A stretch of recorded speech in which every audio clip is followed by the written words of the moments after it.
बिना आपके मैं कुछ भी नहीं कर सकता, मुझे आपकी आवश्यकता है। प्रभु मुझे आज अपनी मृत्यु का बपतिस्मा दे। आमीन, आमीन, आमीन। यीशु मसीह इस कलीसिया का केंद्र है और प्रभु यीशु मसीह इस कलीसिया में विद्यमान है। बिना प्रभु यीशु मसीह के कोई वस्तु रची नहीं गई। जो कुछ उत्पन्न हुआ उसके द्वारा उत्पन्न हुआ है। और आज की सुबह कुछ संदेश होते हैं जो हमें उत्साहित करते हैं, कुछ संदेश होते हैं जो हमें ताकत देते हैं, कुछ संदेश होते हैं जिनको सुनकर हम भी प्रचार करेंगे, हम भी प्रभु की सेवा करेंगे। मगर कुछ संदेश होते हैं जो प्रभु के हृदय से होते हैं, जो इसलिए होते हैं कि हम अपने जीवन को परमेश्वर के साथ सही कर लें। आमीन। आज की सुबह प्रभु यीशु मसीह हमसे बहुत महत्वपूर्ण बात करने जा रहे हैं। ये मेरे विषय में नहीं है, किसी मनुष्य के विषय में नहीं है, किसी की महानता के विषय में नहीं है, सिर्फ यीशु मसीह के विषय में है। आमीन। और ये संदेश जो मैं आज आपको दे रहा हूं, ये संदेश जिस व्यक्ति के अंदर घर कर जाएगा, ये संदेश क्योंकि ये प्रभु के हृदय का है, जिसके अंदर ये संदेश पूरी रीति से घर कर जाएगा, वही व्यक्ति अंतिम जागृति में, जब प्रभु यीशु मसीह का आगमन होगा और उसके बाद जो जागृति आएगी, उस जागृति में केवल वही व्यक्ति होंगे जो आज इस संदेश को ग्रहण करेंगे। आमीन, आमीन। बाइबल हमें बताती है बहुत प्रकार के बपतिस्मा होते हैं। पहला होता है पवित्र आत्मा का बपतिस्मा, आग का बपतिस्मा, जल का बपतिस्मा, है ना।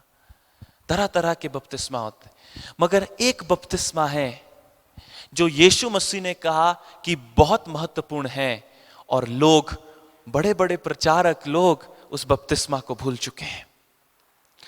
कहेंगे ब्रदर हमने तो बपतिस्मा लिया था आज से 10 साल पहले, 20 साल पहले, आप कौन से बपतिस्मा की बात कर रहे हैं? मृत्यु का बपतिस्मा। आमीन। आज किस अगर प्रचार को कुछ शीर्षक दें तो वो यह है मृत्यु का बपतिस्मा, मृत्यु का अभिषेक, मृत्यु का अभिषेक। आमीन। अगर आपके पास सारे बपतिस्मा हो, आपने जल का बपतिस्मा लिया हो, आग का बपतिस्मा पाया हो, अन्य भाषा का बपतिस्मा पाया हो, हाँ, पवित्र आत्मा का बपतिस्मा पाया हो, सारे बपतिस्मा आपने पाए हो, मगर यदि आपने ये एक बपतिस्मा नहीं पाया, उसकी मृत्यु का बपतिस्मा, तो आप यीशु मसीह को वैसे नहीं जान सकते जैसा वो है। अगर आप यीशु मसीह को वैसा जानना चाहते हैं जैसा वो है, तो आवश्यकता है कि कलीसिया मृत्यु का बपतिस्मा प्राप्त करे। और बहुत से लोग हैं, बहुत लोग हैं जिन्होंने मृत्यु का बपतिस्मा प्राप्त नहीं किया। पवित्र आत्मा का बपतिस्मा प्राप्त किया, किसी ने तो परमेश्वर की सामर्थ्य को भी प्राप्त किया, मगर बहुत से ऐसे हैं जिन्होंने उसकी मृत्यु के बपतिस्मे को प्राप्त नहीं किया और ना ही उसके विषय में जानते हैं। आमीन, आमीन। सचेत होकर सुनिएगा, ये हृदय, ये परमेश्वर के हृदय की बात है, ये परमेश्वर के हृदय की बात है। मत्ती उसका 26 अध्याय और उसका 11 वचन से हम पढ़ेंगे।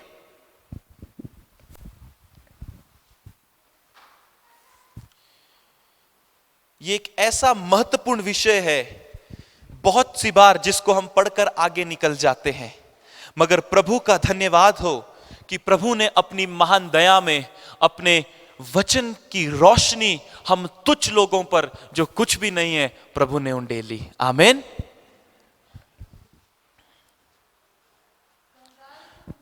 सदा रहते हैं। नहीं, यहां से नहीं, हम पढ़ेंगे। यहां पर बाइबल एक चीज बताती है।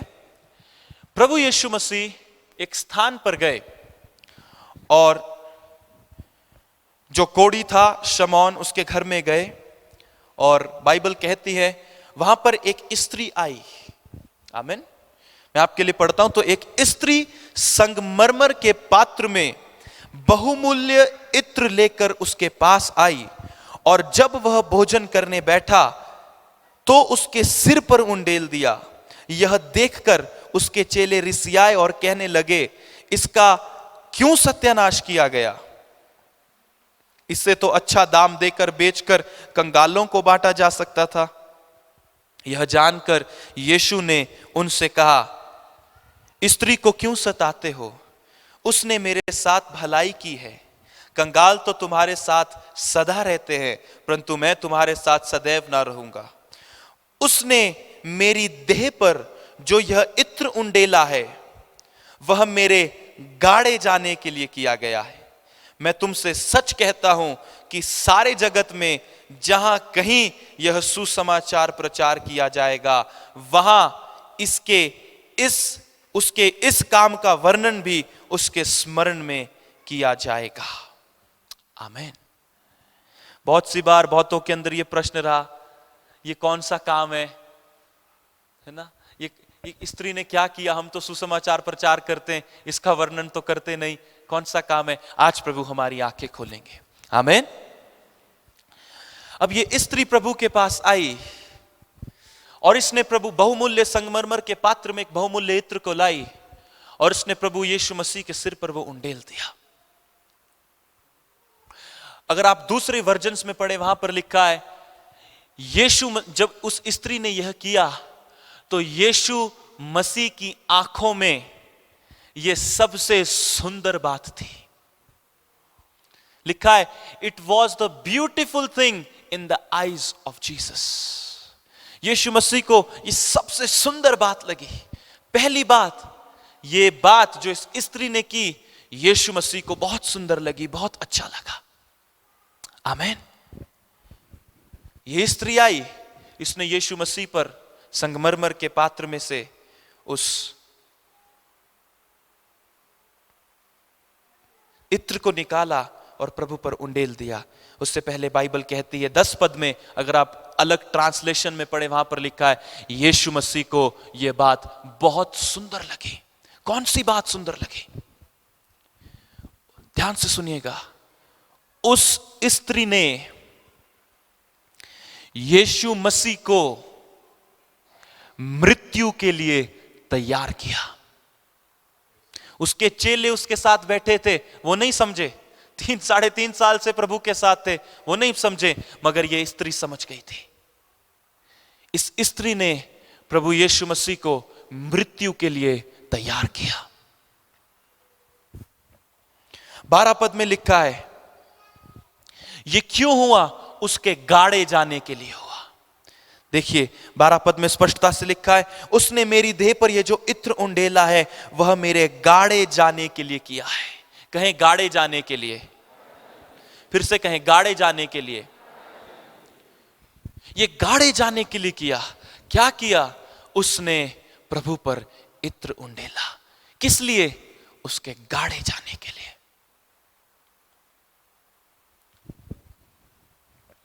उसने पहली चीज यीशु मसीह को मृत्यु के लिए अभिषेक किया और दूसरी चीज उसने यीशु मसीह के गाड़े जाने के लिए यीशु मसीह को तैयार किया।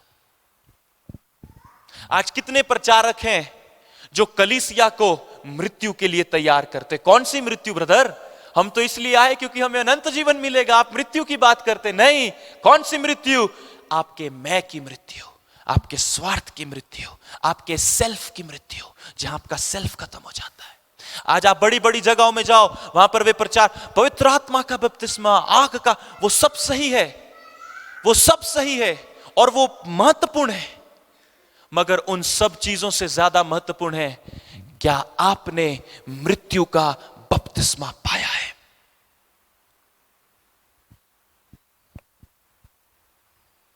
क्या आपने मृत्यु का बपतिस्मा पाया है? इस स्त्री ने यीशु मसीह को गाड़े जाने के लिए तैयार किया, अर्थात इसने यीशु मसीह की मृत्यु के लिए, क्रूस की मृत्यु के लिए इसने प्रभु यीशु मसीह को तैयार किया।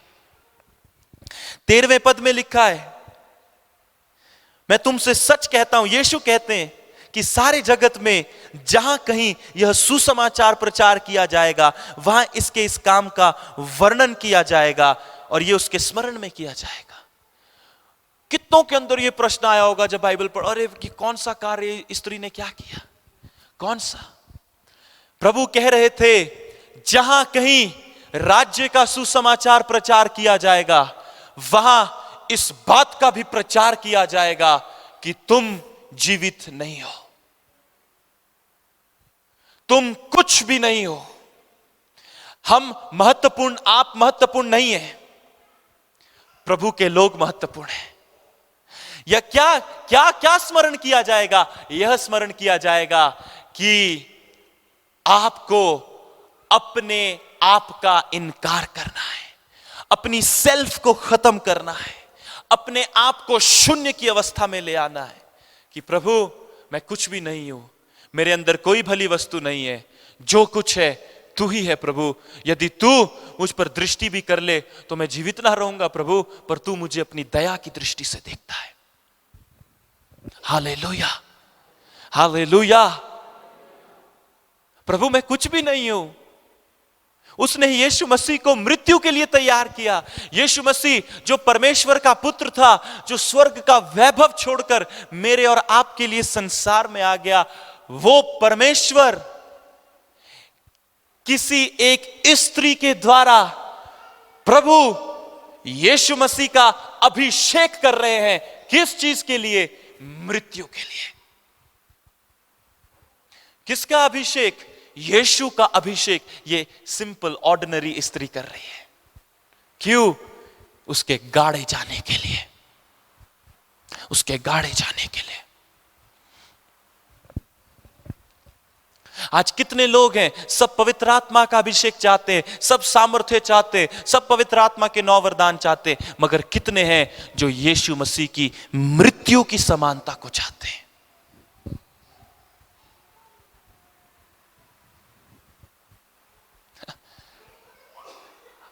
अगर आप आजकल के प्रचारक को देखें, अगर उनके पास प्रभु कोई स्त्री को भेजे या किसी ऑर्डिनरी व्यक्ति को भेजे जो कुछ भी नहीं है, जाओ उसकी मृत्यु के लिए उसका अभिषेक करो, वो बोलेंगे तुम मेरे पे हाथ नहीं रख सकते, मैं अपोस्टल हूं, तुम मुझ पर हाथ नहीं रख सकते, मैं प्रॉफिट हूं।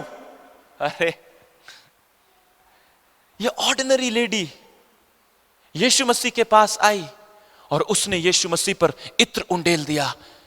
वो क्या दिखाता है? यीशु मसीह का गाड़ा जाना। यीशु मसीह की मृत्यु के लिए इस स्त्री ने प्रभु का अभिषेक किया। अब हम इस चीज को यहां रखेंगे। अब आप इस चीज को भूलिएगा मत, स्मरण रखिएगा। हम एक और चीज पढ़ेंगे और अंत में फिर हम इस चीज की और गहराई में जाएंगे। आमीन, हालेलुया। पर मैं आपसे एक बात कहना चाहता हूं प्रभु की कलीसिया, बाहर लोग भविष्यद्वक्ताई का अभिषेक चाहते हैं, चंगा करने का अभिषेक चाहते हैं, कुछ तो ऐसे अभिषेक उन्होंने अपनी समझ से बना लिए जो जिनका बाइबल में वर्णन भी नहीं है। तरह तरह की चीजों को चाहते हैं, मगर कोई भी मृत्यु के अभिषेक को नहीं चाहता, मृत्यु के बपतिस्मा को नहीं चाहता। क्यों? क्योंकि अगर मृत्यु का बपतिस्मा ले लिया, अगर मृत्यु का अभिषेक प्राप्त कर लिया, फिर यीशु मसीह की तरह जीना पड़ेगा, फिर अपनी इच्छा से नहीं चल सकते। आमीन।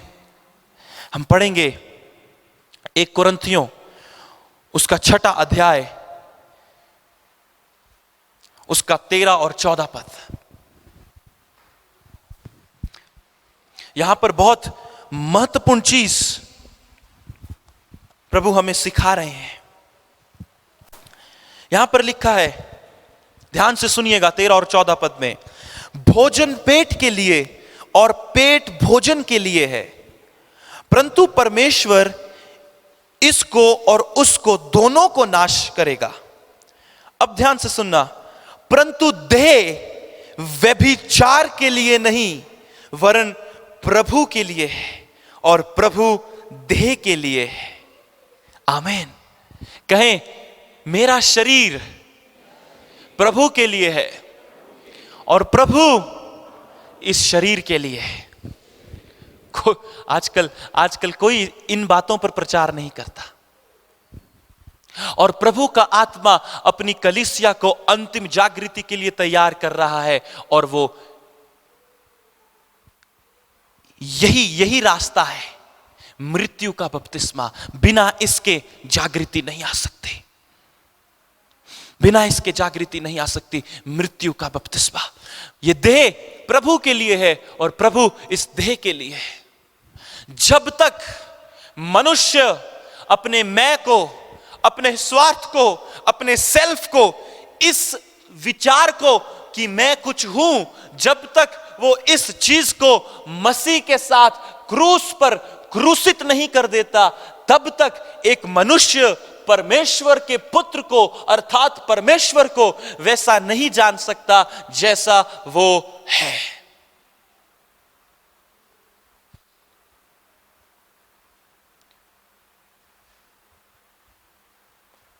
आज प्रभु कलीसिया से कहते हैं, तू तुझ में धीरज है, तू प्रार्थना करती है, तुझ में सब कुछ है, मगर मुझे तेरे विरोध में एक चीज कहनी है, तूने मृत्यु का बपतिस्मा नहीं लिया। तूने सब चीजों को तूने परख लिया, तुझे सब चीजें मालूम है, तुझे सही गलत का ज्ञान है कलीसिया, मगर मुझे तेरे विरोध में यह कहना है, तूने मेरी मृत्यु का बपतिस्मा नहीं लिया। तेरे पास सारे अभिषेक है, बहुत अभिषेक है तेरे पास, मगर तेरे पास मृत्यु का अभिषेक नहीं। और जिसके पास मृत्यु का अभिषेक नहीं, वो परमेश्वर की आंखों में सुंदर नहीं है। जिसके पास मृत्यु का बपतिस्मा नहीं, वो परमेश्वर की आंखों में सुंदर नहीं है। बाइबल बोलती है, यीशु मसीह के साथ जब उस स्त्री ने वैसा किया, यीशु मसीह की आंखों में वो एक सुंदर घटना थी। ओ, कोई तो है, ये 12 तो समझ नहीं रहे, मगर कोई तो है जिसने समझा कि मेरा गाड़ा जाना आवश्यक है। आज कलीसिया समझ नहीं रही। कुछ लोग हैं, बहुत कम इस संसार में, जो इस बात को समझ रहे हैं कि जब तक हम गाड़े नहीं जाएंगे, जब तक हम खत्म नहीं होंगे, जब तक हमारी इच्छाओं की मृत्यु नहीं होगी, हमारे अंतःकरण में शुद्धता नहीं आएगी और यह विचार भी चला जाएगा कि मैं कुछ हूं, तब तक यीशु मसीह वैसे प्रकट नहीं हो सकते जैसे वो होना चाहते हैं। क्यों ब्रदर? वो तो प्रभु है, वो तो परमेश्वर है, वो तो कैसे भी प्रकट हो सकते? वो नहीं होंगे इसलिए क्योंकि आप अभी तक मरे नहीं हैं, खत्म नहीं हुए। ये कितना है, ये सेल्फ, ये मैं, कि मैं कुछ हूं। प्रार्थना भी ऐसे करते हैं, मुझे अभिषेक दे दे प्रभु। प्रार्थना भी ऐसे करते, प्रभु आज मैं तेरे सामने आया हूं। हम कौन है कि परमेश्वर की उपस्थिति में जाए? ओ प्रभु, ये तेरी दया है कि तू मुझे लाया। आमीन, आमीन। प्रभु कहते हैं, पौलुस में होकर ये वचन पवित्र आत्मा लिखते हैं और कहते हैं, देह परमेश्वर के लिए है और परमेश्वर देह के लिए है। अर्थात अगर इस देह में परमेश्वर के अलावा कोई और है तो आपने परमेश्वर का निरादर किया है, मैंने परमेश्वर का निरादर किया है। अगर इस देह में परमेश्वर के अलावा कोई और है तो हमने इस परमेश्वर का, हमने प्रभु का, हम अगर इस देह में प्रभु के अलावा कोई और है तो हम प्रभु से यह कह रहे हैं कि प्रभु हमें तेरी आवश्यकता नहीं है, हम इसके साथ ही खुश हैं। अगर इस देह में प्रभु के अलावा कुछ और है, अगर प्रभु के अलावा इस देह में कुछ और है तो ध्यान रखिएगा, अभी तक हमने यीशु मसीह को वैसा नहीं जाना जैसा वो है। अभी तक हमने अपने आप का इनकार करना नहीं सीखा। अभी तक हम सोच रहे हैं कि मैं कुछ हूं, मुझ में कुछ है, मुझ में कुछ है इसीलिए प्रभु ने मुझे चुन लिया। तुझ में कुछ नहीं है, मुझ में कुछ नहीं है, उसकी दया हुई इसलिए उसने चुना है।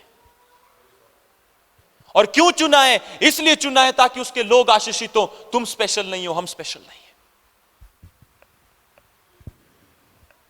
आजकल क्या बोला जाता है? क्या बोलते हैं लोग? मुझ में कुछ प्रभु ने देखा ही होगा जो मुझे बुलाया है। नहीं नहीं नहीं, प्रभु ने तुझ में पाप देखा, सड़ाहट देखी, और फिर उसने तुझ पर दया की और तुझे इसलिए बुला लिया कि तू उसके पुत्र के स्वरूप में ढलता जाए। मगर लोग उसके पुत्र के स्वरूप में नहीं ढल रहे। कोई किसी प्रॉफिट के स्वरूप में ढल रहा है, कोई किसी अपोस्टल के स्वरूप में ढल रहा है, मगर कोई यीशु मसीह के स्वरूप में नहीं ढल रहा है। आज पवित्र आत्मा कहते हैं, ओ तूने सब कुछ देख लिया, तेरे सामने सब कुछ है, अब तू क्या चुनाव करता है? क्या तुझे मृत्यु का बपतिस्मा चाहिए, या तुझे अपना नाम बड़ा करना है, अपनी सेवा को बड़ा करना है? आज तुम्हें क्या चाहिए? ये बातें परमेश्वर के रहस्य हैं। अगर आप आज से 350 साल पहले के प्रभु के दासों के जीवन को स्टडी करें, आप पाएंगे वो लोग कैसे, उनके शब्द देखिएगा, उनके शब्द होते थे, प्रभु हम तेरे क्रूस को अपने गले से लगा लेते। प्रभु मेरे परिवार को, मुझे तू दुख दे दे, आंसू दे दे, पर अपने लोगों को तू आशीषित कर। आज कहां है वैसे लोग जो परमेश्वर के बोझ को उठाते हैं? बोझ कहां से उठाएंगे? अभी तो अपने मैं का बोझ ही इतना है। मुझे कैसे बोल दिया, मेरा क्यों, मैं क्यों माफी मांगू, मैं और मैं। मेरे घर में ये नहीं होगा, मेरे घर में जो मैं बोलूंगा वही। अरे आपके घर में जो प्रभु बोले वो होगा। आप कौन हो डिसाइड करने वाले मेरे घर में क्या? यीशु मसीह कहां है? कहां है यीशु मसीह? वो द्वार पर खड़ा है, अर्थात वो बाहर है, वो बाहर है, और वो तुमसे कहता है, अरे मृत्यु का बपतिस्मा लो तो मैं तुम्हारे भीतर आऊं और तुम्हारे साथ भोजन करूं। मृत्यु का बपतिस्मा एकमात्र रास्ता है जो हमें यीशु मसीह को जानने में सहायता करता है जैसा वो है। Hallelujah, hallelujah. हम पढ़ेंगे 1 कुरिन्थियों 6 अध्याय, उसका 19 और 20 पद। हमने 1000 बार इस वचन को पढ़ा होगा।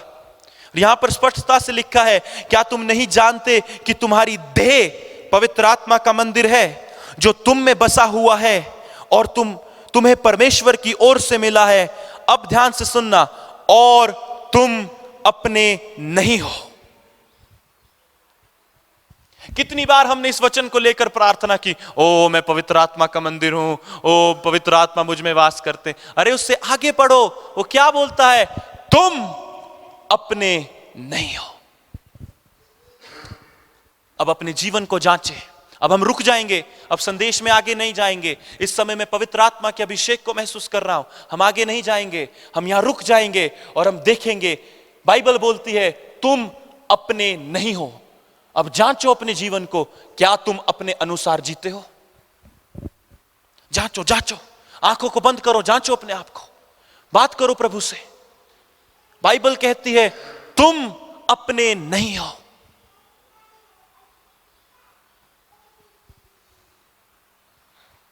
क्या तुम अपने अनुसार जीते हो? अगर ऐसा है तो तुम प्रभु से कहते हो कि प्रभु मुझे तेरी आवश्यकता नहीं, मैं खुद ही जी लूंगा।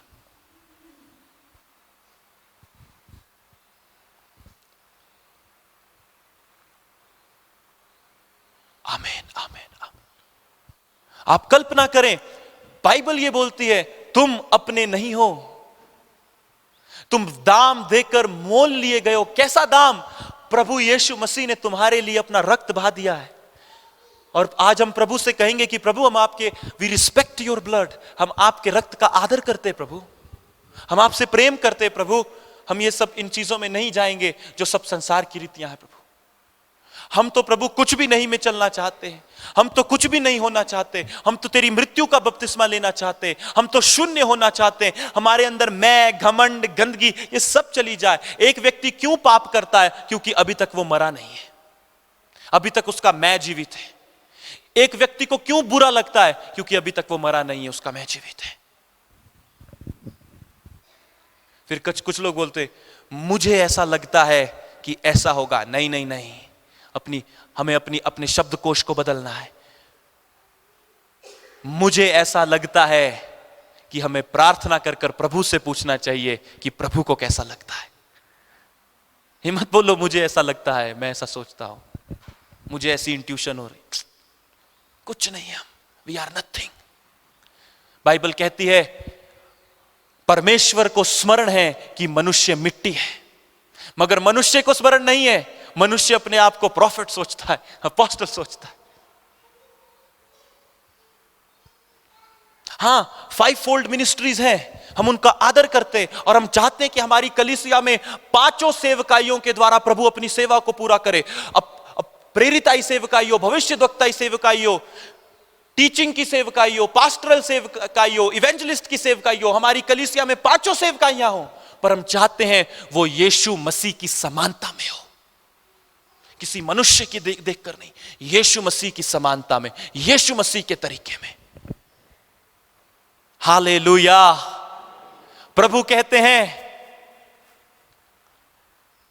ये देह मेरे लिए है और मैं देह के लिए हूं। तो क्या यह वचन हमारे जीवनों में पूरा हो गया है? क्या यह देह प्रभु के लिए है? क्या आप इस देह को ऐसा रखते हैं और इस देह के द्वारा ऐसा जी रहे हैं कि इससे स्पष्ट हो जाए कि यह देह प्रभु के लिए है और प्रभु देह के लिए? क्या आपकी दिनचर्या, आपका जीवन वैसा है? अंत के दिनों में केवल वही लोग परमेश्वर के सिंहासन के सामने आनंद के साथ खड़े होंगे जिनका मैं खत्म हो जाएगा, जिनके अंदर से स्वार्थ चला जाएगा, जिनके प्राण में से सेल्फ चला जाएगा, जिनके सोल यानी प्राण में से मैं चला जाएगा, मैं सेल्फ चला जाएगा। वो लोग होंगे जो परमेश्वर की परिपूर्णता से भर जाएंगे। आमीन, आमीन। आज प्रभु आप लोगों को यहां पर लाया है, आज प्रभु आपको यहां पर लाया है ताकि आप इस वचन को सुने। ये एक्साइट करने वाला प्रचार नहीं है, हालेलुया प्रेज द लॉर्ड बोलने वाला प्रचार। ये प्रचार है कि आप अपने जीवन को परमेश्वर के साथ सही कर लें। आमीन, आमीन। आगे बाइबल बोलती है क्योंकि दाम देकर मोल लिए गए हो, इसलिए अपनी देह के द्वारा परमेश्वर की महिमा करो। अब देह के द्वारा कैसे महिमा होगी प्रभु की? अब मेरी इच्छाएं तो कुछ और है और प्रभु का वचन कुछ और कहता है। मेरी इच्छाएं तो कुछ और है, मैं तो कुछ और करना चाहता हूं, मगर प्रभु का वचन कुछ और कहता है। फिर ऐसी दशा में पौलुस क्या बोलता है? मन से तो मैं उसकी व्यवस्था से प्रसन्न रहता हूं, मगर मेरे शरीर में कोई और ही व्यवस्था दिखाई पड़ती है। ये जो शरीर में कुछ और व्यवस्था दिखाई पड़ती है ना, इसी से कलीसिया को मुक्त होना है। क्या कोई ब्रदर दिनाकरन की तरह आज बोल सकता है प्रभु के सिंहासन के सामने, जब उस पर कठिनाइयां आए, जब उस पर मुश्किलें आए, जब वो पीड़ाओं से होकर, तो ब्रदर दिनाकरन के समान कोई हम में से बोल सकता है कि प्रभु देख, मैंने तेरे सामने पवित्र जीवन जिया है, तू मुझे संभाल।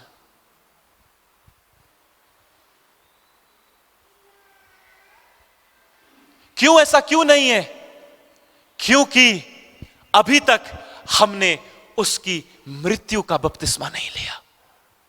हमने बहुत कुछ सीख लिया, बहुत ज्ञान हो गया, अरे उस ज्ञान को निकालो, साइड रखो उसको, और प्रभु से कहो, प्रभु मपीबोशेत की तरह, जैसे मपीबोशेत ने दाऊद से कहा, वैसे आप प्रभु से कहो, देख तेरा दास यहां मरे हुए कुत्ते के समान है, मुझ पर दया कर प्रभु, इस मैं को, इस सेल्फ को मेरे अंदर से खत्म कर दे, ताकि मैं तेरी मृत्यु की समानता में तेरे साथ एक हो जाऊं और तेरे साथ तेरे दुखों में सहभागी हो जाऊं। आपको पता है मेरे लिए अपोस्टल कौन है, मेरे लिए प्रॉफिट कौन है? बाइबल के अनुसार वो जो यीशु मसीह के दुख में एक हो गया हो, जो यीशु मसीह के दर्द में एक हो गया हो। असली प्रॉफिट कौन है? प्रॉफिट वो नहीं जो प्रोफेसी करता है, प्रॉफिट वो है जो परमेश्वर के हृदय को प्रकट करता है और हमेशा दूसरों के लिए रोता है, हमेशा दूसरों के लिए आंसू बहाता है, अपने जीवन को लोगों के लिए दे देता है, लोगों के बीच में रहता है, लोगों के लिए अपने जीवन को दे देता है। उसको अपने लिए कुछ नहीं चाहिए, वो सिर्फ परमेश्वर की बात को लोगों तक पहुंचाता है, दैट्स ऑल। मगर आजकल ऐसा नहीं है, यह बड़े दुख की बात है। और इन बातों के लिए कलीसिया को गंभीरता से प्रार्थना करनी चाहिए कि प्रभु अपनी कलीसिया में सही लोगों को ला, जो तेरे हैं, जिन्हें तू चाहता है, जिन्हें तूने गर्भ से चुना, उन लोगों को ला, ताकि उनमें यीशु मसीह का स्वरूप पूरी तरह से रच जाए। अब हम आगे चलेंगे तो बाइबल कहती है अपनी देह के द्वारा परमेश्वर की महिमा करो। देह के द्वारा परमेश्वर की महिमा सिर्फ तभी हो सकती है जब आप यीशु मसीह के साथ क्रूसित हो जाएं, जब आपका मैं खत्म हो जाए, जब आपके अंदर से यह बात खत्म हो जाए कि मैं कुछ हूं, मैं मेरा, जब यह खत्म हो जाए, वो समय है जहां पर आप प्रभु से, तब आप प्रभु से बोलना, मैं हूं यहां प्रभु, अब तू मुझे छू ले। अभी तक हमारा मैं ही खत्म नहीं हुआ, हम बात करते हैं जागृति की। अभी तक हमारे घरों में जब हम खाना खाने बैठते हैं, हम एक दूसरे की बातें, अपनी बातें करते हैं, हम यीशु की बात नहीं करते।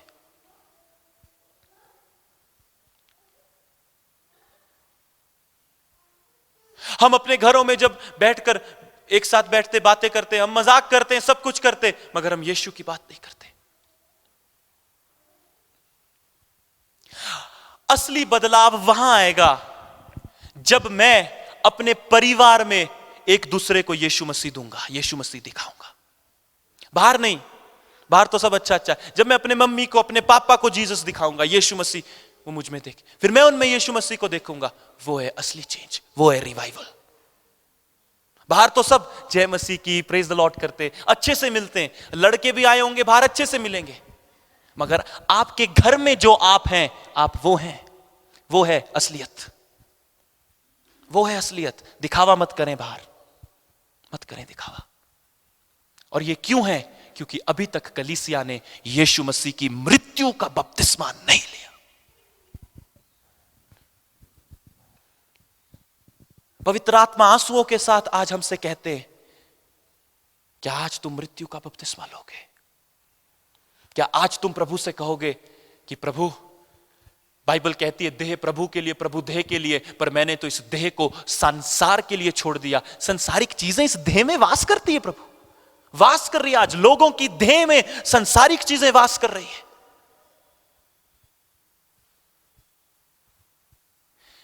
हिल हिल कर प्रार्थना करने से कुछ नहीं होगा जब तक तुम्हारा हृदय परमेश्वर के सामने, जब तक तुम्हारी इच्छाएं, तुम्हारी इच्छा विल जब तक परमेश्वर के सामने नहीं झुकती, तब तक कुछ नहीं होगा, जागृति नहीं आएगी। आज से 100 साल पहले के प्रभु के दासों को, कलीसिया को स्टडी करो, 350 साल पहले के लोगों को देखो, कैसे विश्वासी थे। आजकल सिर्फ लोग हिलते और कुछ नहीं होता। उस समय वो लोग खड़े होते थे और बोलते थे, जगहें हिल जाती थी, प्रभु का राज्य आ जाता था, जागृति आ जाती थी।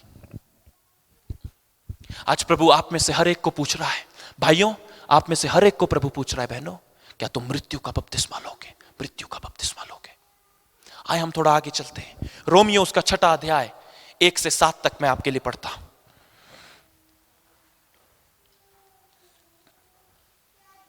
यहां पर बहुत महत्वपूर्ण चीज लिखी है, इस वचन को ध्यान में रखिएगा।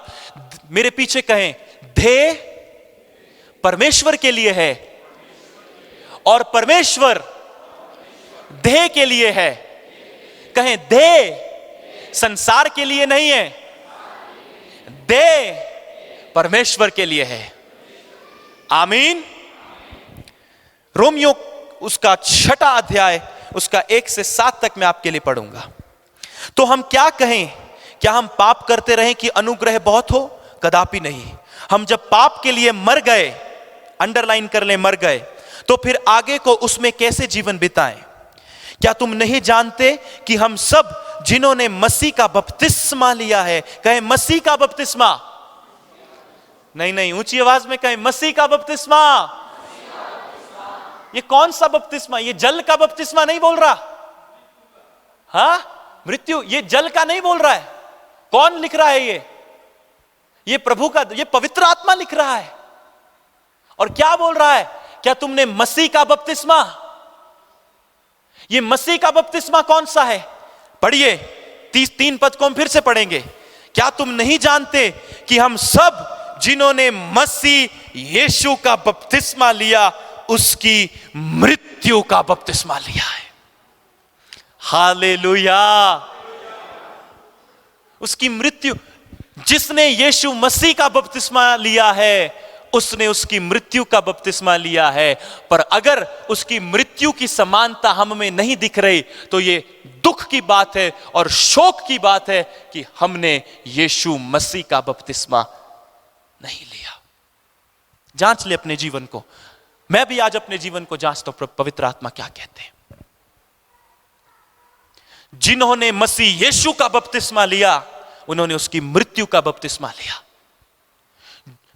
जो व्यक्ति यीशु मसीह की मृत्यु का बपतिस्मा लेता है ना, उसके जीवन से 2 चीजें बहती हैं। आपको मालूम है? पहली चीज, हम इस पर किसी और दिन चर्चा करेंगे, सिर्फ मैं आपको बताता हूं 2 चीजें बहती हैं। पहली चीज दया, दूसरी चीज नम्रता।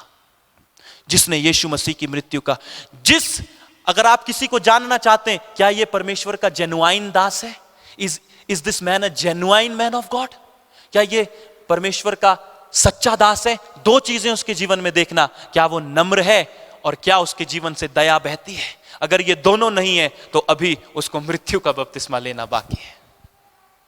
जहां पर आपकी इच्छाएं खत्म हो जाती हैं, आप मसीह के साथ क्रूसित हो जाते हैं। जहां पर आप बोलते हैं मैं कुछ भी नहीं हूं, मैं कुछ भी नहीं हूं, बस प्रभु तू मुझे चला, तू मुझे अपने नियंत्रण में ले ले, तू मुझ में वास कर। जहां पर ये वो स्थान है मृत्यु का बपतिस्मा, जहां पर यीशु मसीह आपके अंदर वाले सिंहासन पर प्रभु राज्य करता है। जब प्रभु उस सिंहासन पर बैठ जाता है ना, वो है मृत्यु का बपतिस्मा। आमीन। आगे पढ़ेंगे, आप इसको घर जाकर दोबारा पढ़िएगा। ये एक बार समझ नहीं आएगा, आपको इसको पढ़ना है, बार बार सुनना है, तब पवित्र आत्मा बीच में हमें छुए, हमारी आंखों को खोले और हम इस बात को समझें। 4 पद, अतः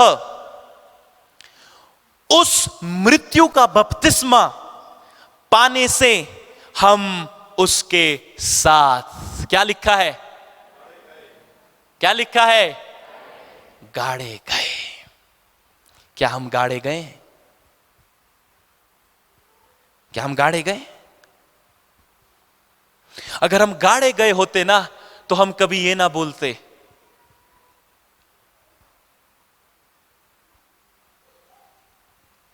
मैं कुछ हूं। ये विचार, ये बात, मेरे साथ उन्होंने बहुत बुरा किया, मेरे साथ ये, मेरे साथ मैं। अगर हम गाड़े गए होते तो हम सिर्फ एक चीज बोलते, मैं जीवित ना रहा, मसीह मुझ में। पर गाड़े नहीं गए तो हम इस वचन को नहीं बोल सकते। क्यों? क्योंकि हमने उसकी मृत्यु का बपतिस्मा नहीं लिया। थैंक यू वंश भाई। हमने उसकी मृत्यु का बपतिस्मा, बोलिए बोलिए, मैं उसकी मृत्यु का बपतिस्मा पाना चाहता हूं। आगे पढ़ेंगे, गाड़े गए ताकि जैसे मसीह पिता की महिमा के द्वारा मरे हुओं में से जिलाया गया, वैसे ही हम भी नए जीवन की सी चाल चलें। क्योंकि यदि हम उसकी मृत्यु की समानता में उसके साथ जुट गए, तो निश्चय उसके जी उठने की समानता में भी जुट जाएंगे। हम जानते हैं कि हमारा पुराना मनुष्य तब उसके साथ क्रूस पर चढ़ाया गया, ताकि पाप का शरीर व्यर्थ हो जाए और हम आगे को पाप के दासत्व में ना रहें। क्योंकि जो मर गया वह पाप से छूटकर धर्मी ठहरा। पाप कहां है? पाप मनुष्य के प्राण में है। और हम मरना कहां है? अपने प्राण में, सोल में, क्योंकि प्राण में ही मनुष्य की इच्छाएं हैं, मनुष्य की इंद्रियां हैं, मनुष्य की भावना है, मनुष्य की कल्पनाएं हैं। उस प्राण में से ही मैं खत्म हो जाए और यीशु मसीह आ जाए, ऐसा तभी होगा जब आप उसकी मृत्यु की समानता में जुट जाएंगे, जहां पर आप कहेंगे मैं मसीह के साथ गाड़ा गया हूं। अभी क्रूस पर नहीं, अभी गाड़ा गया हूं। क्या आप गाड़े गए हैं? यह गाड़े जाना एक प्रोसेस है, जहां पर आपको हर दिन नीचे आना पड़ेगा, हर दिन आपको अपने आप को नम्र करना पड़ेगा, हर दिन अपना क्रूस उठाना पड़ेगा। यीशु ने स्पष्ट कहा लूका 9:23 में, यदि कोई मेरे पीछे आना चाहता हो वे अपने आप से इनकार करे, अपना क्रूस उठाए और प्रतिदिन मेरे पीछे हो ले। आपका क्रूस आपके घर में है, आपको अपने घर में अपना क्रूस उठाना है। बाहर की तो हम बात बाद में करेंगे, पहले अपने घर में अपना क्रूस उठाओ। सोचो एक परिवार जिसमें बेटा भी क्रूस उठा रहा है, बेटी भी क्रूस उठा रही है, मम्मी भी क्रूस उठा रही है, पापा भी क्रूस उठा रहे, कितना यीशु मसीह उस परिवार में आनंदित रहेगा। Hallelujah, hallelujah. कितना प्रभु उस परिवार में आनंदित रहेगा। मगर आज कोई भी व्यक्ति सिर्फ विश्वासी यीशु मसीह को चर्च में देखने आते हैं, चर्च में मिलने आते हैं, भवन में आते हैं, नहीं नहीं, अपने घर में यीशु मसीह को बुलाओ, अपने घर में प्रभु के साथ रहो। आमीन, हालेलुया। कितना कितना हमारे प्राण से कितनी चीजें जानी है कि यीशु मसीह पूर्णता में आए। अब कल्पना कर लें हमारा और प्रभु का क्या संबंध है। कल्पना कर लें हमारा और प्रभु का क्या संबंध है। हम कहीं भी नहीं है, हम कहीं भी नहीं है। ध्यान से सुनिएगा, आज का वचन, पवित्र आत्मा आज के वचन के द्वारा प्रभु इस कलीसिया को जागृति के लिए तैयार करे। कुछ भी। और जो लोग जिन्होंने अभी तक मृत्यु का बपतिस्मा नहीं पाया, उनकी बातें आप सुनिएगा, आपको सुनकर मालूम पड़ जाएगा ये यीशु मसीह को नहीं जानता। ओ मैंने देखा ऐसे स्वर्गदूत आए, ऐसे आए, उनके 6 पंख थे, ये अरे प्रभु तुझे स्वर्गदूत दिखाना नहीं चाहते। बाइबल बोलती प्रभु तुझे अपने पुत्र को दिखाना चाहते, उसके स्वरूप में बनाना चाहते। आमीन। मैं देख रहा हूं, मैंने देखा ब्रदर ये हुआ। कुछ नहीं देखा आपने, आप सिर्फ कल्पना बोल रहे हैं, आपने कुछ नहीं देखा। अगर आप देख लेते तो या तो आप अंधे हो जाते या आप बोल ना पाते। क्या हुआ यूहन्ना के पिता को? स्वर्गदूत का दर्शन पाया, बोल नहीं पाया। पौलुस को क्या हुआ? उसने दर्शन पाया, अंधा हो गया। तो यह अच्छा है कि आप कुछ देख नहीं रहे, नम्र हो जाएं और प्रभु से कहें प्रभु मेरे प्राण में से इस मैं को निकाल दे और मुझे शून्य ले आ। उसके बाद ही हम इस भजन को गाने के योग्य होंगे। शून्य से लेकर तूने मुझे रच लिया अपने रूप में, प्रेम किया है अनंत प्रेम से, दिया पुत्र मेरी मुक्ति के लिए। कौन सी मुक्ति? मैं से मुक्ति, स्वार्थ से मुक्ति, सेल्फ से मुक्ति। सबसे बड़ी यीशु मसीह की विजय क्या है, जय क्या है? किस लिए प्रभु रुका हुआ है? क्यों प्रभु का आगमन नहीं हो रहा? प्रभु इसीलिए रुका हुआ है कि वो अनंत विजय, वो जय जिसके लिए प्रभु रुका, वो क्या जय है? वो यही है कि प्रभु अपनी कलीसिया के अंदर अंदर उनके अंदर सिंहासन पर बैठ जाए। पर कलीसिया होने नहीं दे रही। कलीसिया तो कभी कुछ देख रही है, कभी कुछ देख रही है। देखना बंद करो, सुनना शुरू करो और प्रभु से कहो मुझसे बात कर प्रभु, रोज मेरे अंदर क्या प्रॉब्लम है, क्यों मैं आपके समानता में नहीं। फिर प्रभु बोलेंगे तू उसको क्षमा नहीं करता, तेरे शब्द ठीक नहीं है, तू गंदे शब्दों का उपयोग करता है, अपने शब्दों को सुधार, अपने लाइफस्टाइल को ठीक कर। तू 4 दिन प्रार्थना करता है फिर 4 हफ्ते नहीं करता, प्रेयर लाइफ को इंक्रीज कर, अपनी बाइबल रीडिंग को इंक्रीज कर। क्या प्रभु ऐसी बात करता है आपसे? या प्रभु ऐसी बात करता है आपसे, ओ मैं तेरे को ये दे दूंगा, वो दे दूंगा, फिर पता नहीं कौन सा यीशु आपसे बात कर रहा है, फिर मालूम नहीं मेरे को कौन सी आत्मा और कौन सा यीशु आपसे बात कर रहा है। अगर यीशु आपसे बात करेगा तो वो आपके अंदर की चीजों को डील करेगा, आपको नीचे लाएगा, आपको नम्र करेगा, आपको कुछ भी नहीं करेगा। क्या कोई कहेगा हालेलुया? हमें मुर्दों को जिंदा करने का अभिषेक नहीं चाहिए, हमें अंधों को दिखाने का, लंगड़ों को हमें तेरी मृत्यु का अभिषेक चाहिए, ताकि हम यीशु मसीह की तरह बन जाएं, यीशु मसीह से भर जाएं।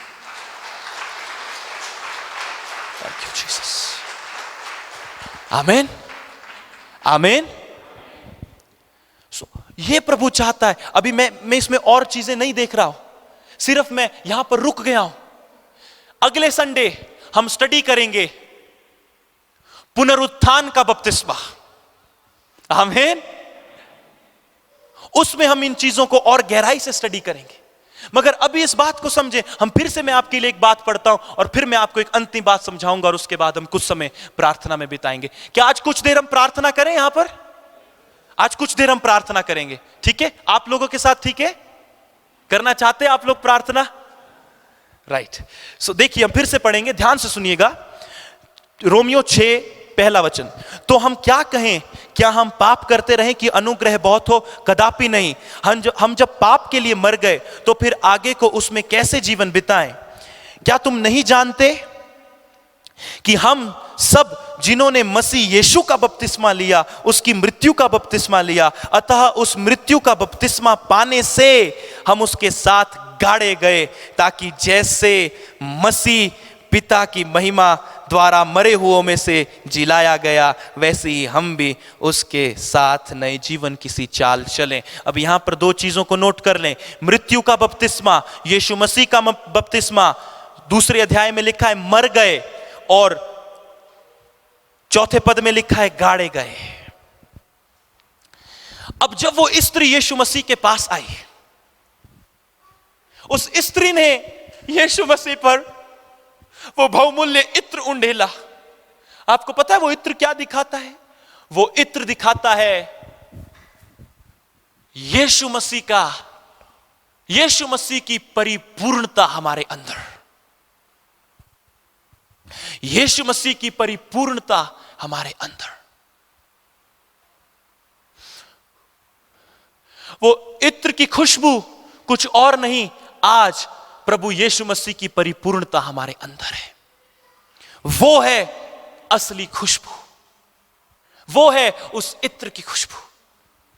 और यहां पर उस स्त्री ने ये दृष्टांत की रीति पर हमारे लिए किया कि उसने यीशु मसीह पर उस इत्र को उंडेला और उस इत्र के द्वारा उसका प्रभु यीशु का अभिषेक किया। क्यों अभिषेक किया?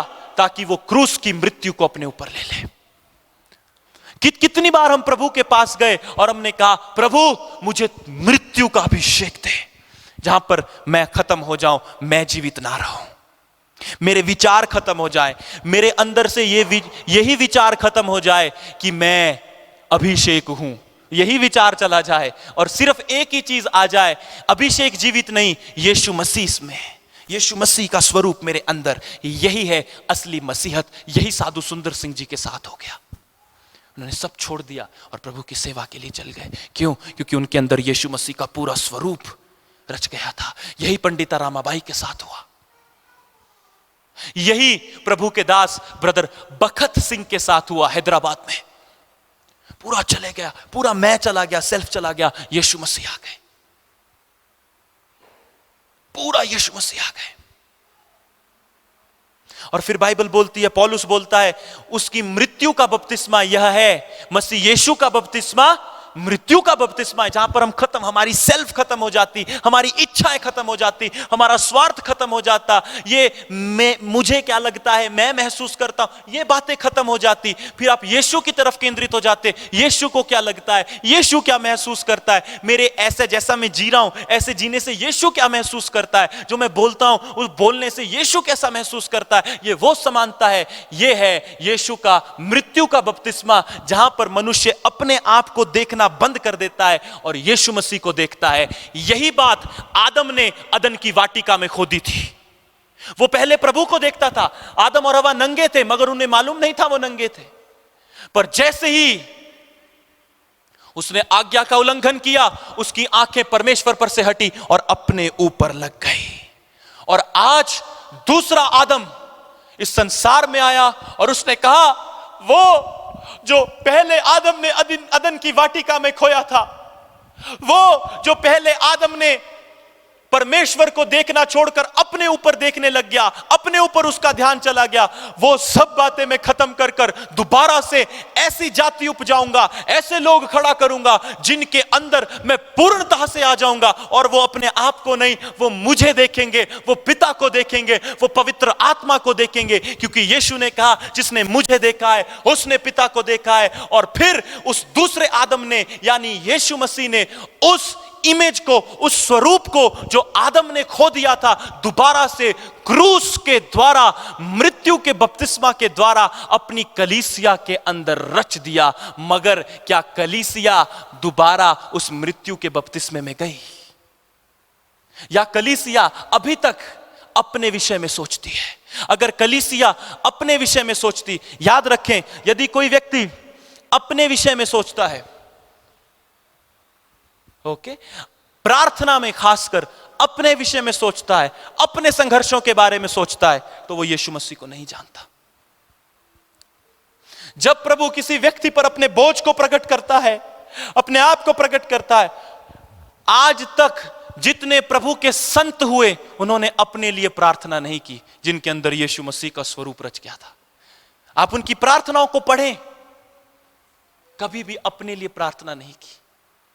अगर उन्होंने अपने लिए प्रार्थना की भी तो इसलिए की कि प्रभु का उद्देश्य पूरा हो जाए। प्रभु मैं निर्बल हूं पर तेरी सामर्थ्य निर्बलता में सिद्ध होती है, क्यों? मुझे सामर्थ्य दे ताकि तेरा कार्य पूरा हो जाए, तेरा राज्य हो जाए, मेरा नहीं। आमेन। उस स्त्री ने यीशु मसीह को गाड़े जाने के लिए तैयार किया, और पौलुस भी उन्हीं बातों को पवित्र आत्मा के द्वारा लिखता है और कहता है मसीह यीशु का बपतिस्मा उसकी मृत्यु का बपतिस्मा, गाड़ा जाना, मर जाना, अपने आप में खत्म हो जाना। आप पढ़ें 6 अध्याय को घर जाकर, पवित्र आत्मा आपकी समझ और आपकी आंखों को खोले कि यीशु आपसे क्या कहना चाहते हैं। आमीन। हम एक आखिरी वचन पढ़ते हैं और उसके बाद फिर हम आज मैं प्रार्थना नहीं करूंगा, कोई आप पर हाथ रखकर प्रार्थना नहीं करेगा। आज हम वो नहीं करेंगे, लाइन लगाएंगे, लोग आएंगे, आज हम वो नहीं करेंगे। आज खुद प्रभु आपके साथ बात करें, आज खुद प्रभु अपने हाथों को आप पर रखे, आज हम सब प्रार्थना करेंगे। आमीन। गलातियों उसका 5 अध्याय उसका 24 पद।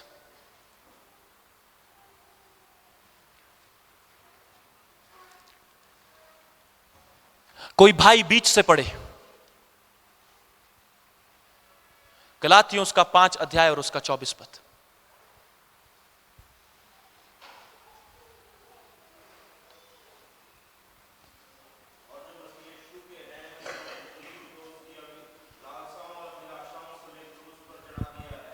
आमीन। कौन? जो मसीह, बोलिए बोलिए, कौन लोग? जोर से बोलिए, कौन लोग? पौलुस क्या बोलता है? जिन्होंने मसीह यीशु का बपतिस्मा पाया। तो आप जांचिए अपने जीवन को, क्या आपने मसीह यीशु का बपतिस्मा पाया? जो मसीह यीशु के हैं उन्होंने, जो मसीह यीशु के नहीं है उन्होंने नहीं, जो हैं कलीसिया उन्होंने अपने शरीर को उसकी लालसाओं, निर्बलताओं, अभिलाषाओं समेत क्रूस पर चढ़ा दिया। कुछ लोग सिर्फ कुछ चीजों को क्रूस पर चढ़ाते हैं। कैसे? ब्रदर मैं रोज टाइम से चर्च आता हूं, सैटरडे को टाइम से आता हूं, संडे को टाइम से आता हूं, झाड़ू भी मारता हूं, सिर्फ उतना ही प्रभु को दिया है। नहीं नहीं नहीं, प्रभु बोलता है सब कुछ, जो कुछ इस शरीर में है, सब कुछ तू इसे क्रूस पर चढ़ा दे। क्यों चढ़ा दे क्रूस पर? क्यों? एक ही कारण है, ताकि यीशु मसीह का स्वरूप आपके और मेरे अंदर, यानी प्रभु की कलीसिया के अंदर यीशु का स्वरूप पूरी रीति से परिपूर्ण हो जाए। तभी वो वचन पूरा होगा। ये सृष्टि बड़ी आशा भरी नजरों से परमेश्वर के पुत्रों के प्रकट होने की बाट जोती है। अगले संडे हम इस वचन के आधार पर शिक्षा लेंगे। पवित्र आत्मा हमारी आंखों को खोले। आमीन। जो कुछ इस शरीर का, इसकी लालसाएं, अभिलाषाएं, निर्बलता, सब मसीह यीशु के साथ क्रूस पर चढ़ा दो। क्यों? फिर वो भेद को प्रकट करता है। पवित्र आत्मा पौलुस को अपने नियंत्रण में ले लेते हैं, और जब पवित्र आत्मा पौलुस को अपने नियंत्रण में ले लेते हैं और अब बोलते हैं लिख, और अब पौलुस ने हाथ रखा है मगर लिख पवित्र आत्मा रहे हैं। और क्या लिखते हैं? पौलुस के द्वारा क्या लिखते हैं? पौलुस के जीवन की बात को लिखते हैं। जो पौलुस का जीवन था वो लिखते हैं। क्या लिखते हैं? हम पढ़ेंगे, हम सब इस वचन को जानते हैं। गलातियों 2:20, मैं चाहता हूं कोई बहन बीच से पढ़े। गलातियों 2:20।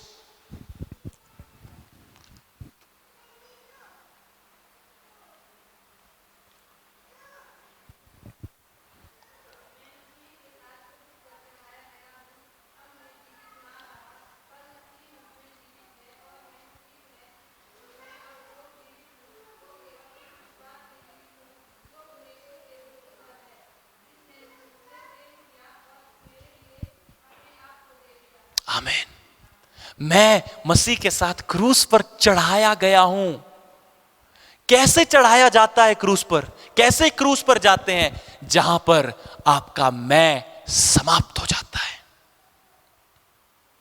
जहां पर आपके अंदर से सेल्फ चली जाती है, जहां पर आपके जीवन में आप कुछ भी नहीं हो जाते, नीचे आ जाते हैं। एक बात सुन लें, अगर आप लोग यहां पर कितने लोग हैं जिनकी प्रेयर लाइफ टूटती है बीच बीच में? हाथ उठाएं, शर्माएं ना। जिनकी टूटती है प्रेयर लाइफ बीच बीच में, मैं आज आपको एक सीक्रेट देना चाहता हूं। आपकी प्रेयर लाइफ कभी भी नहीं टूटेगी। आज एक सीक्रेट देता हूं आपको। यीशु मसीह, आपको पता है हमारी प्रार्थना का जीवन क्यों टूटता है? हमारी प्रार्थना का जीवन इसलिए टूटता है क्योंकि हमने, मिस मत करिएगा बात, हमारी प्रार्थना का जीवन इसलिए टूटता है क्योंकि हमने यीशु की मृत्यु का बपतिस्मा नहीं लिया। हमें लगता है मैं प्रार्थना कर रहा हूं। कितनों को लगता है मैं प्रार्थना कर रहा हूं? आज मैंने प्रभु की दया से प्रार्थना की। कितने ऐसा बोलते हैं? सब बोलते हैं। हमें लगता है मैं प्रार्थना कर रहा हूं, इसीलिए 1 महीने के बाद, 6 महीने के बाद हमारा प्रार्थना का जीवन टूट जाता है। कईयों का तो 2 दिन के बाद टूट जाता है। क्यों टूटता है? इसीलिए टूटता है, मैं प्रार्थना कर रहा हूं। प्रभु मैं तेरे पास, प्रभु तू मुझे लाया है तो मैं आया हूं। प्रभु, बहुत सारी चीजें हैं जो हमने परमेश्वर के वचन में लिखी हैं, मगर हमने उसे अपने स्वार्थ के मुताबिक ले लिया है। जैसा वचन है वैसा उसे समझो, जैसा वचन है वैसा उसको जियो, वैसा बोलो। पवित्र आत्मा जैसा आप समझाना चाहते हैं वैसा समझाओ, यीशु का प्रकाशन दो। तो अब यह प्रार्थना का जीवन क्यों टूटता है? इसलिए टूटता है क्योंकि मैं प्रार्थना कर रहा हूं। मैं प्रार्थना करूंगा तो टूटेगा ही। अगर मैं किसी पर हाथ रखूंगा तो पता नहीं वो चंगा होगा भी कि नहीं होगा, पर अगर यीशु किसी पर हाथ रखेगा तो वो चंगा हो जाएगा। आमीन। सुनिए, जीसस, यीशु कितना है हमारे अंदर, यह प्रश्न है। अब प्रार्थना का जीवन कभी भी नहीं टूटेगा। एक चीज आपको मैं बताता हूं, ये जो लोग प्रार्थना करते हैं ना, जो लोग काफी प्रार्थना करते हैं, आप उनसे मिलना, वो प्रार्थना के भाव में रहते हैं और वो बहुत कोशिश करते हैं कि प्रार्थना ना टूटे। रात रात को प्रार्थना करते हैं, 4-4 घंटे प्रार्थना करते, सुबह प्रार्थना करते, दिन में प्रार्थना करते, मगर कुछ दिनों के बाद फिर उनका टूट जाता प्रार्थना का जीवन। फिर दोबारा प्रार्थना में बैठते, फिर बाइबल पढ़ते, फिर प्रार्थना करते, क्योंकि वो आप कर रहे हो, आपका मैं कर रहा है, मैं प्रार्थना करूंगा। पर जब ये सेल्फ चला जाएगा ना भाइयों और बहनों, जब ये मैं चला जाएगा ना, और जब आप प्रार्थना नहीं करोगे, आपके अंदर पवित्र आत्मा प्रभु से प्रार्थना करेगा, आपका प्रार्थना का जीवन कभी नहीं टूटेगा। सिंपल। मैं आपसे प्रश्न पूछना चाहता हूं, क्या पवित्र आत्मा का प्रार्थना का जीवन टूटता है? बताओ, उत्तर दो। अर्पित भाई, टूटता है पवित्र आत्मा का प्रार्थना का जीवन? बाइबल बोलती है यीशु तो अभी भी हमारे लिए प्रार्थना कर रहे हैं। आमीन। टूटता है प्रार्थना का जीवन प्रभु का। तो तुम क्यों प्रार्थना कर रहे हो? तुम क्यों बोलते हो मैं प्रार्थना कर रहा हूं, मैं ये मैं वो? नहीं, नीचे आ जाओ। हम कुछ भी नहीं, प्रभु मुझसे प्रार्थना नहीं होती, तू मुझ में प्रार्थना कर, तू मुझे अपने नियंत्रण में ले ले, अपनी परिपूर्णता से भर दे, मेरा मैं चला जाए, तू आ जाए, ताकि पवित्र आत्मा मुझ में, इस शरीर में से तुझसे प्रार्थना करे। फिर मैं जीवित ना रहा, मसीह मुझ में। हालेलुया। कभी भी प्रार्थना का जीवन नहीं टूटेगा। पर कब हम यीशु मसीह के पीछे बिल्कुल वैसा चल पाएंगे जैसा प्रभु चाहता है? जब हमारे अंदर से हमारा मैं खत्म हो जाएगा, जब हमारा मैं हमारे अंदर से खत्म हो जाएगा। आमीन। कुछ बहुत बड़ी बात नहीं, पर यह परमेश्वर के हृदय की बात है। और यह परमेश्वर के हृदय की बात, यही संदेश था, यह परमेश्वर के हृदय की बात है। और मैं चाहता हूं कि इस संदेश से प्रभु आपको आशीषित करे, आज आपका जीवन बदल जाए। आज से 10 साल के बाद भी आप कहें, वो संडे जब हम प्रभु के भवन में गए थे, प्रभु ने हमसे बात की थी, उस दिन से मेरा जीवन बदल गया। आज ये बात आपके अंदर घर कर जाए कि मुझे मृत्यु का बपतिस्मा चाहिए, तभी मैं यीशु मसीह की समानता में। यीशु मसीह, बहुत लोग ना बहुत ऊंचा ऊंचा चलते हैं, इसीलिए वो यीशु मसीह को नहीं देख पाते। यीशु मसीह नीचे बैठ के उनके पांव धोते हैं। यीशु नीचे, इसीलिए नीचे आ जाओ तो तुम यीशु के साथ सर्वदा सहभागिता कर पाओगे। आमीन, आमीन। क्या प्रभु ने आपसे बात की? आज जो आप आए हो, आपको प्रभु लाया है। आमीन। Oh, thank you Jesus, praise the Lord, thank you Jesus. Choir से भी, मित्तुल से, वंश से, आप जितने यहां बैठे हैं, जस्ट वन थिंग, सिर्फ एक चीज, अपने मैं को, अपने सेल्फ को जाने दो, जीसस को अपने अंदर आने दो, पूरी रीति से जीसस तुम्हारे अंदर आ जाए। फिर तुम काम नहीं करोगे, तुम गाओगे, तुम बजाओगे नहीं, जीसस काम करेंगे। और जब जीसस करेंगे तो पूरी परफेक्शन के साथ करेंगे। जीसस गाएंगे तो पूरी परफेक्शन के साथ, जीसस बजाएंगे तो पूरी परफेक्शन के साथ। यीशु तुम में आ जाए। आमीन। कहें, मैं मसीह के साथ क्रूस पर चढ़ाया गया हूं, अब मैं जीवित ना रहा, मसीह मुझ में जीवित है। कहें, प्रभु मुझे और मेरे परिवार को क्रूस पर चढ़ा दे, ताकि मुझ में और मेरे परिवार में हमारा कुछ भी ना हो, सब कुछ आपका हो। प्रभु आप मुझ में जीवित हो जाएं, मेरे मैं को खत्म कर दें। आज मुझे मृत्यु का बपतिस्मा दे दें, आज मुझे मृत्यु का अभिषेक दे दें, ताकि मैं चला जाऊं, खत्म हो जाऊं और यीशु मुझ में आ जाए। आमीन, आमीन। तालियां बजाएं और उसको धन्यवाद दें।